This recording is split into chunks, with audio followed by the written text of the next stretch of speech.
नमस्कार, मैं हूं आपके साथ प्रदीप आजाद। राजस्थान की सियासत में यूं तो मुद्दे कई हैं, चर्चाओं का बाजार भी गर्म है, लेकिन इस वक्त एक चर्चा और वो जोर पकड़ रही है और वो है पर्ची की चर्चा।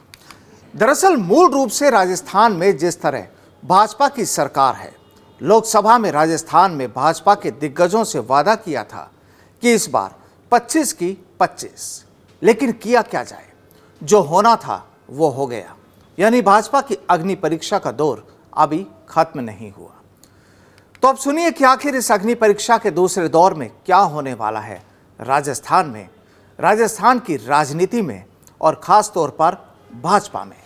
और बात पर्ची की भी। दरअसल 12 दिसंबर 2023 की वो तारीख थी जिस दिन भाजपा पार्टी कार्यालय पर विधायक दल की बैठक बुलाई गई थी। इसी बैठक में भाजपा के वरिष्ठ नेता राजनाथ सिंह दिल्ली से जयपुर एक पर्ची लेकर पहुंचे और पूर्व मुख्यमंत्री वसुंधरा राजे के हाथों से वो पर्ची खुलवाई गई।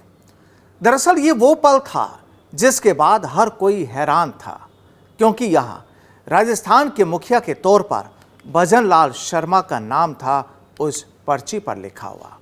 और बस उसी दिन से लेकर आज तक राजस्थान में पर्चियों का दौर हिलोरे मार रहा है। दरअसल एक बार फिर प्रदेश में 5 सीटों पर होने वाले उपचुनाव से पहले पर्ची का बड़ा रोल सामने आ रहा है। प्रदेश भाजपा के कई बड़े नेताओं को अब एक बार फिर से पर्ची का इंतजार हो रहा है। 11 सीटें हारने के बाद भाजपा में पर्ची के नाम से खौफ भी नजर आ रहा है।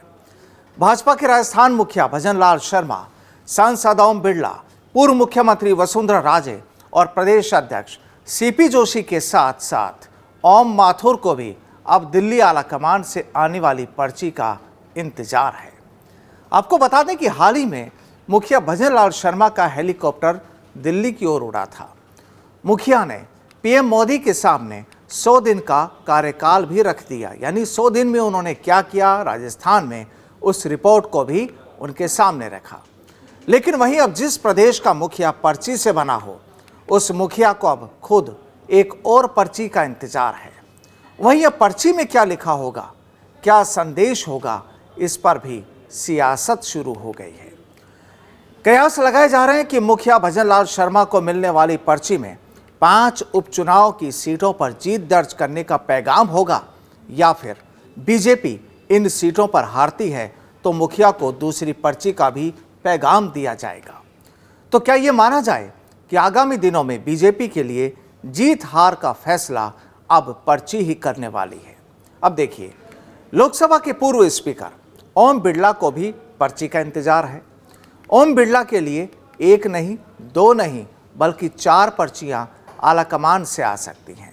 क्या पर्ची में ओम बिड़ला अगले लोकसभा स्पीकर होंगे, या फिर दूसरी पर्ची में राष्ट्रीय अध्यक्ष बनाने का पैगाम होगा?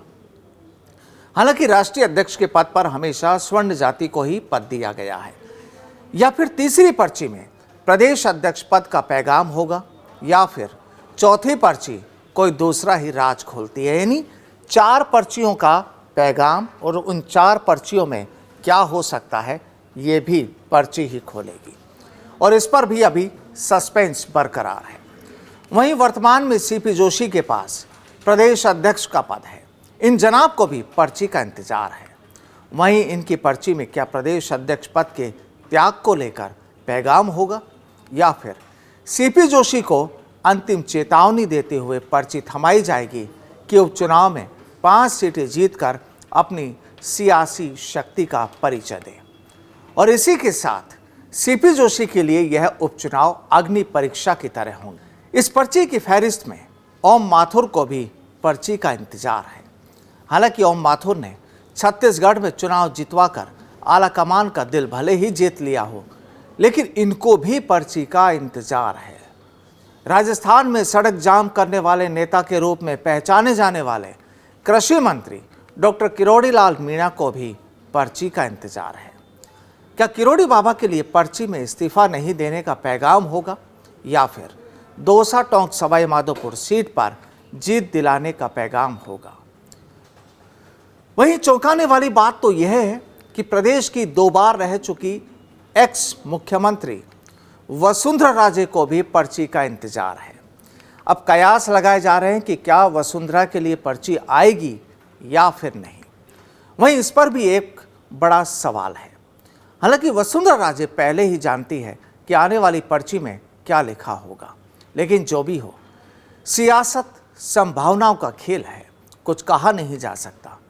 लेकिन अब बड़ा सवाल ये भी कि राजस्थान भाजपा के नेताओं के लिए आला कमान से आने वाली पर्ची क्या पैगाम लेकर आती है। बहरहाल नेताओं की तकदीर पर्ची की स्याही और उस स्याही यानी उस सियासी स्याही से लिखी इबारत अब क्या गुल खिलाती है, बस इंतज़ार कीजिए, क्योंकि इंतज़ार है पर्ची का।